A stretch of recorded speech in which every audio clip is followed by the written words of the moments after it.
Olá, meus amigos, tudo bem? Muita paz. Eu sou Cristiane Drux, diretora de comunicação do CERJ, e vou estar aqui hoje para fazer o estudo da noite de hoje.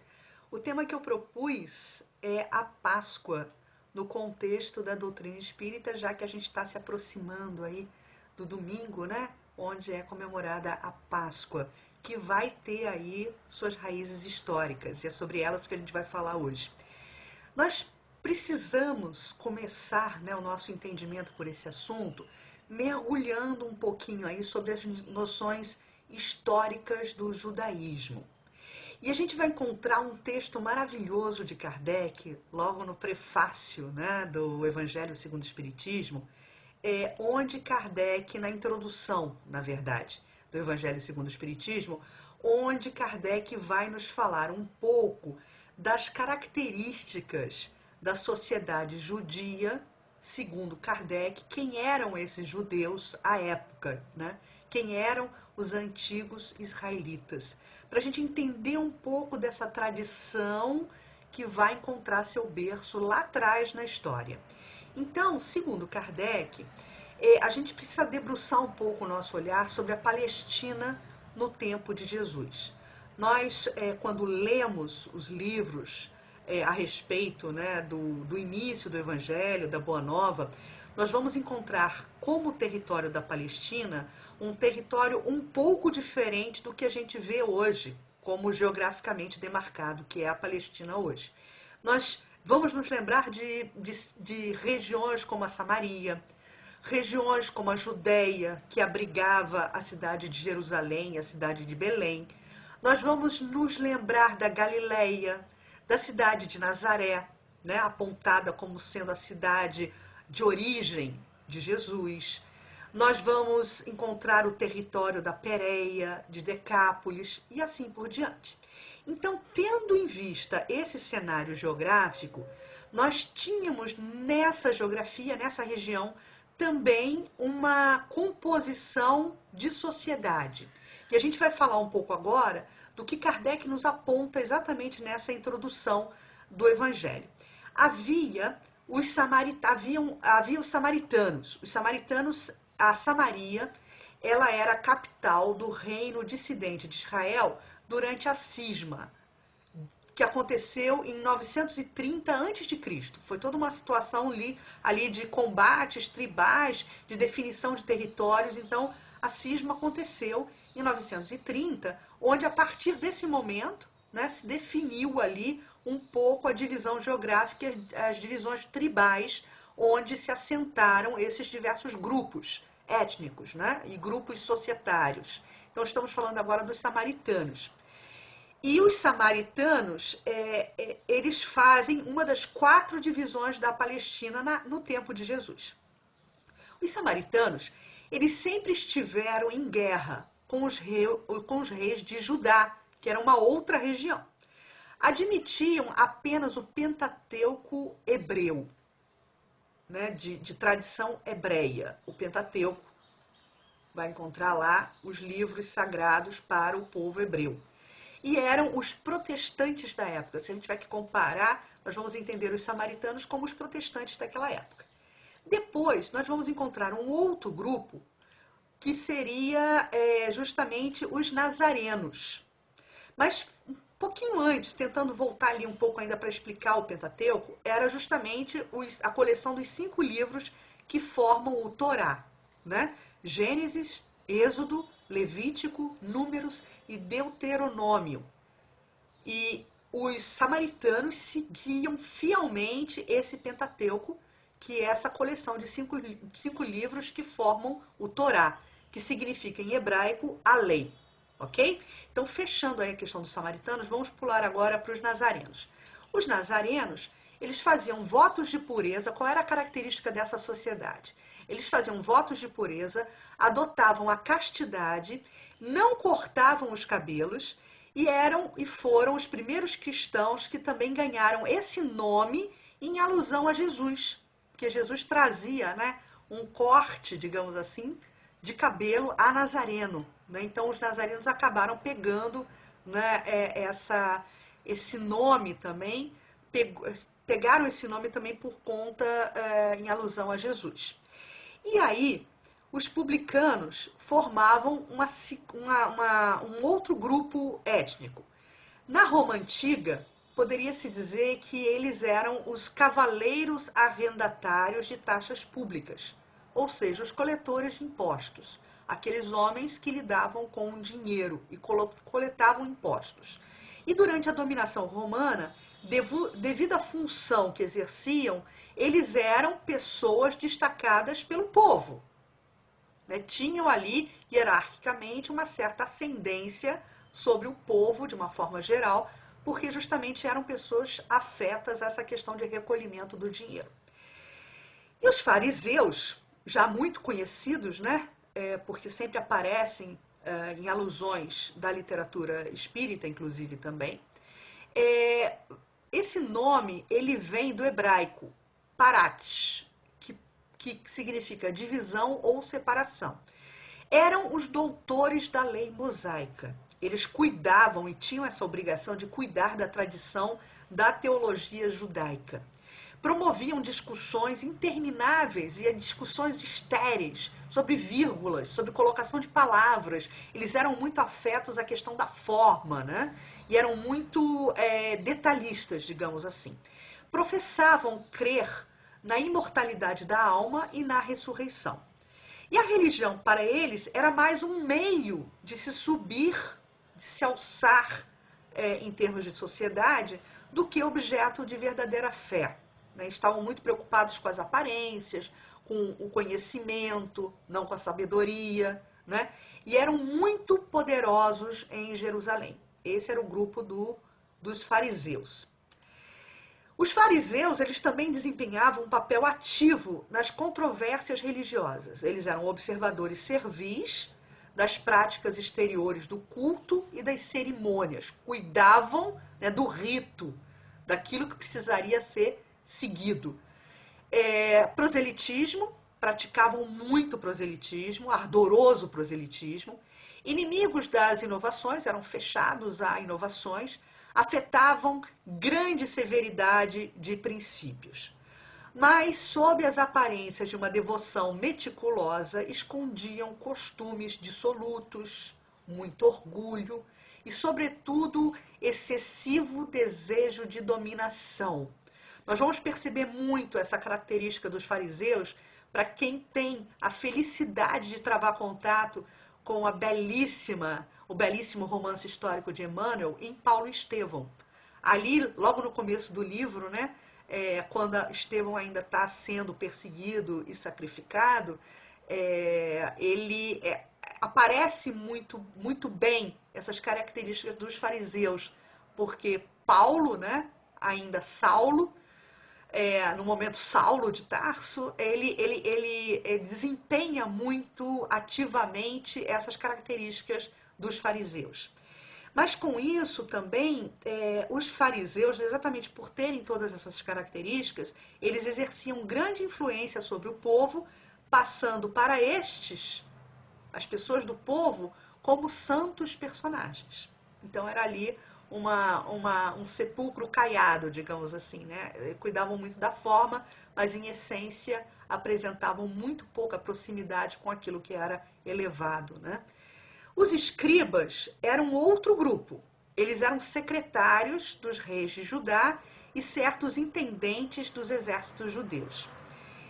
Também compartilhavam ali um certo prestígio na sociedade ao lado dos fariseus, porque eram também doutores que ensinavam a lei de Moisés e a interpretavam para o povo. E compartilhavam exatamente com os fariseus as suas ideias e as suas posturas. Os essênios é outro grupo que vai aparecer a essa época. É uma seita judia fundada em 150 a.C., no tempo dos Macabeus. Eles eram integrantes que moravam em edifícios semelhantes a mosteiros. Formavam uma espécie de associação moral religiosa. Então poderiam ser comparados aos monges religiosos dos tempos atuais. Virtudes austeras, amor ao próximo, imortalidade da alma e amor a Deus eram alguns conceitos que eles cultuavam e acreditavam. eram celibatários e condenavam à escravidão. Lutavam pelos bens comuns, né? Evitavam a guerra e eram comparados aos primeiros cristãos. Esses foram os essênios. E ainda para completar, a gente tinha o grupo dos terapeutas, que vem do grego, significando servir e curar. Eles eram sectários do povo judeu, contemporâneos do Cristo, estabelecidos principalmente na Alexandria, naquela região ali mais próxima do Egito. Tinham intensas relações com os essênios, cujos princípios também professavam. Eram frugais, votados ao celibato, à contemplação e à vida solitária.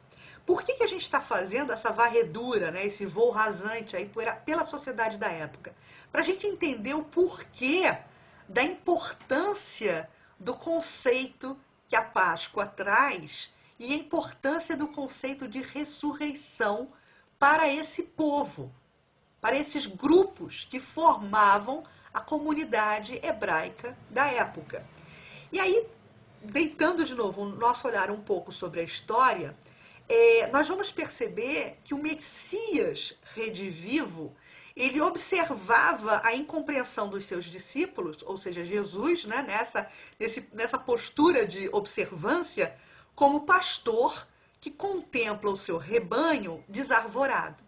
Nós vamos ver vários grupos com ideologias bastante distintas, bastante diferentes, né, habitando uma mesma região geográfica e, por conta disso, muitas guerras ideológicas e conflitos físicos, inclusive.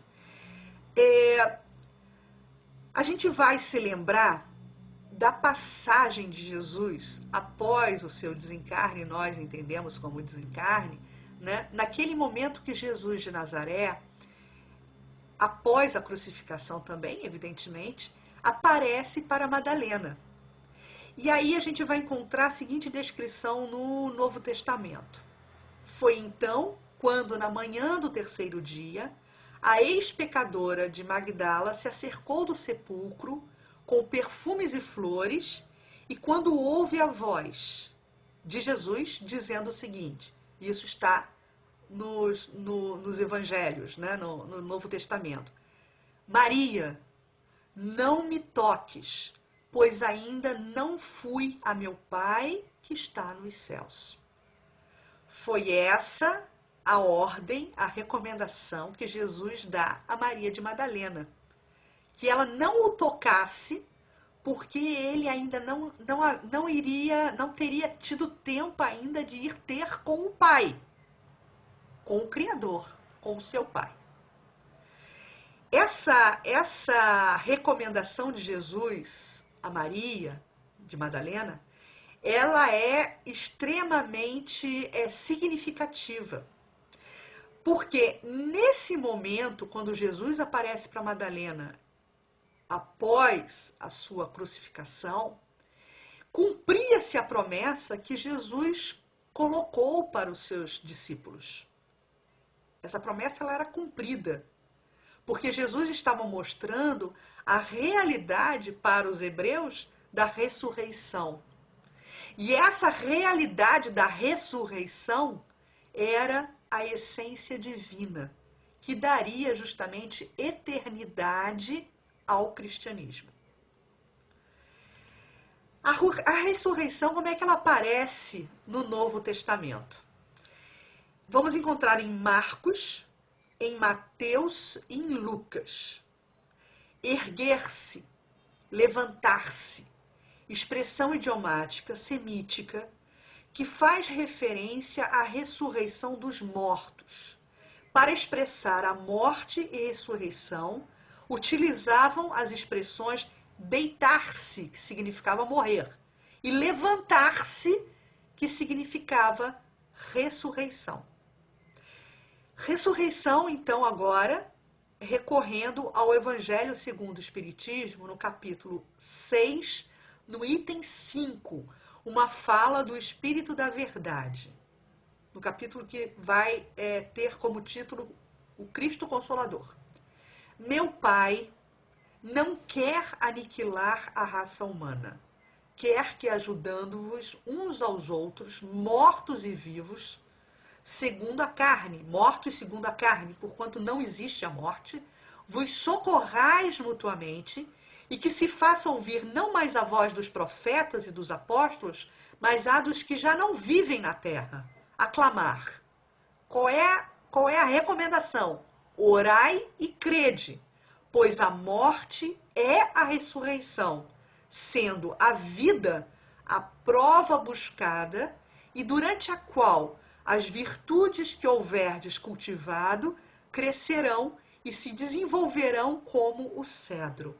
Essa é uma fala que o Espírito da Verdade nos traz justamente no Evangelho segundo o Espiritismo, no capítulo Cristo Consolador. Então, nós vamos também encontrar, né, algumas explicações sobre o dogma da ressurreição, não só no Evangelho segundo o Espiritismo, como também no Livro dos Espíritos. Lendo a questão 1010, Kardec pergunta aos espíritos: o dogma da ressurreição da carne será a consagração da reencarnação ensinada pelos espíritos? E aí, qual é a resposta de São Luís nessa questão 1010? Como quereríeis que fosse de outro modo? A doutrina da pluralidade das existências, ela é consentânea com a justiça de Deus. Só ela explica o que sem ela é inexplicável.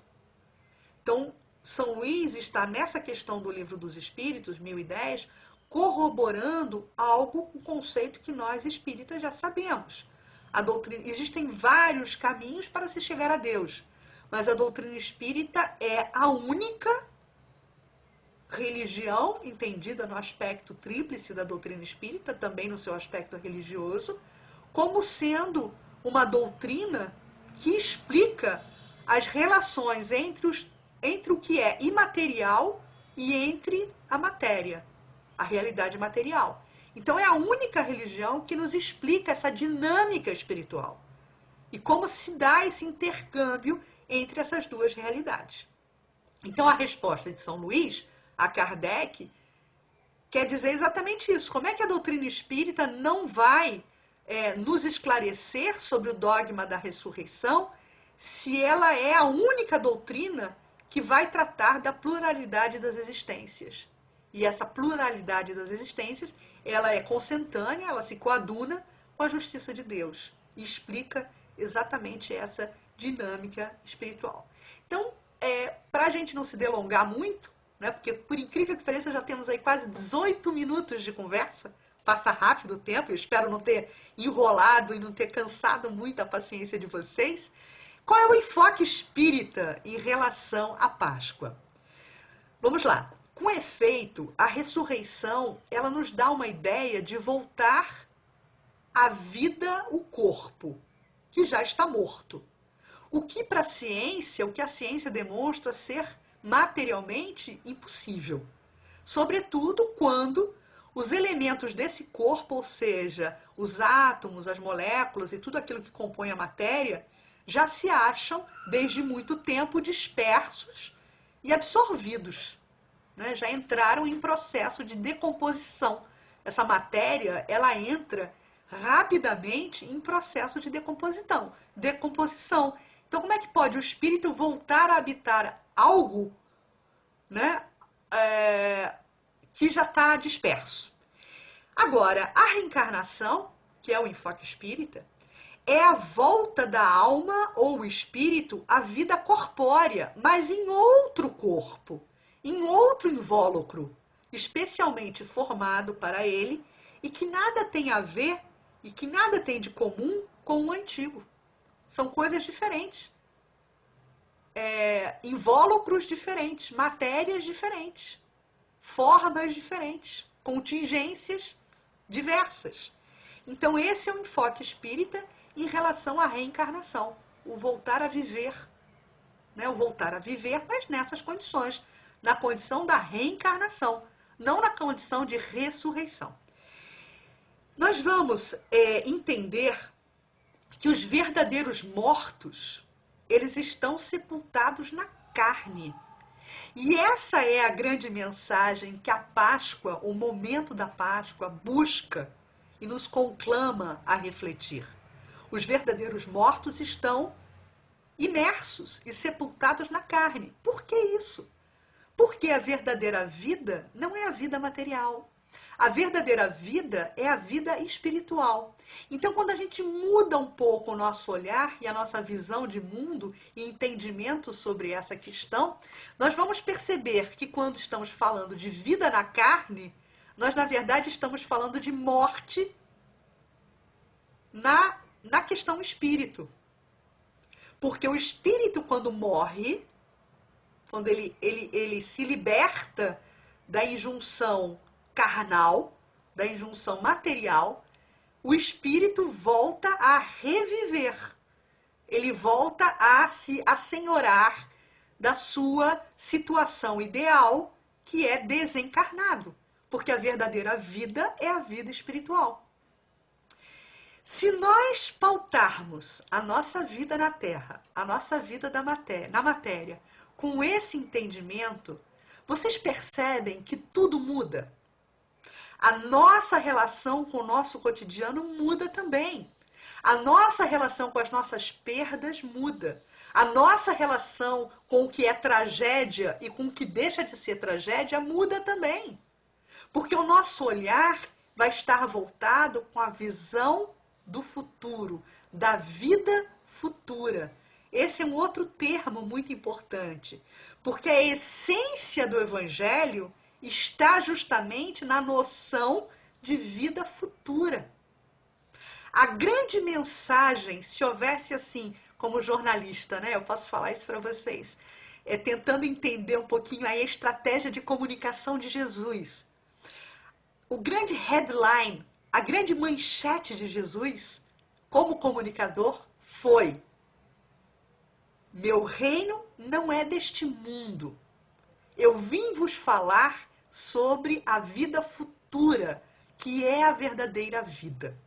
E ele passa o tempo todo dele, na sua experiência terrena conosco, compartilhando essa informação. Mas precisamos ter ouvidos de ouvir e olhos de ver. Então, nós precisamos, especialmente nesse momento que estamos refletindo, que estamos sendo convidados a refletir sobre essas questões agora, nesses dias que se avizinham a comemoração da Páscoa, né, do domingo de Páscoa, nós precisamos entrar em relação com essas ilações filosóficas para ganharmos, inclusive, força, ganharmos sustento emocional para podermos lidar com a situação do presente. Esses momentos tormentosos que estão sendo impostos a nós pela pandemia do coronavírus, por exemplo, nada mais é do que um grande convite a essa reflexão. Quais são os verdadeiros valores que a humanidade precisa resgatar? Como é que está a nossa relação de filiação divina com o nosso Criador? Nós estamos administrando as nossas vidas enquanto experiência carnal, trabalhando pelo futuro, que é a verdadeira vida, na eternidade, fora da matéria? Ou nós estamos enclausurados no corpo como mortos-vivos? Essas são questões, essas são reflexões que precisamos fazer. E estamos tendo muito tempo, né, nesse nosso isolamento social solidário para podermos refletir também sobre essas questões.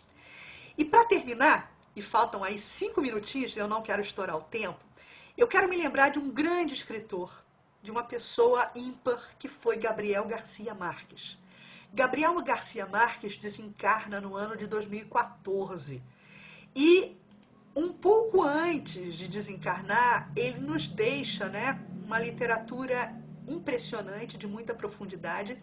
Mas eu separei um texto de Gabriel Garcia Marques para encerrarmos este estudo. E vocês vão me permitir ler aqui no computador, porque eu estou o tempo todo pegando cola aqui, então eu vou agora ler o texto de Gabriel Garcia Marques como encerramento do nosso estudo. Ele nos diz o seguinte: se por um instante Deus se esquecesse de que sou uma marionete de trapo e me presenteasse com um pedaço de vida, possivelmente não diria tudo o que penso, mas certamente pensaria em tudo o que eu digo. Daria valor às coisas, não pelo que valem, mas pelo que significam. Dormiria pouco, sonharia mais, pois sei que a cada minuto que fechamos os olhos perdemos 60 segundos de luz. Andaria quando os demais parassem. Acordaria quando os outros dormem. Escutaria quando os outros falassem. E saborearia um bom sorvete de chocolate. Deus, meu Deus, se eu tivesse um coração, escreveria meu ódio sobre o gelo e esperaria que o sol saísse. Regaria as rosas com minhas lágrimas para sentir a dor dos espinhos e o encarnado beijo de suas pétalas. Deus meu, só eu tivesse um pedaço de vida, não deixaria passar um só dia sem dizer às gentes: te amo, te amo. Vamos ver aqui. Convenceria cada mulher e cada homem que são os seus meus favoritos e viveria enamorado de amor. Aos homens, lhe provaria como estão enganados ao pensar que deixam de se apaixonar quando envelhecem, sem saber que envelhecem quando deixam de se apaixonar pela vida. A uma criança lhe daria asas, mas deixaria que aprendesse a voar sozinha. Aos velhos, ensinaria que a morte não chega com a velhice, mas com o esquecimento. Tantas coisas aprendi com vocês, homens. Aprendi que todo mundo quer viver no cimo das montanhas, sem saber que a verdadeira felicidade está na forma de subir a escarpa. Aprendi que quando um recém-nascido aperta com sua pequenina mão, pela primeira vez, o dedo de seu pai o tem prisioneiro para sempre. Aprendi que um homem só tem o direito de olhar um outro de cima para baixo para ajudá-lo a levantar-se. São tantas as coisas que eu aprendi que pude aprender com vocês. Ah, se Deus me desse um pedaço de vida.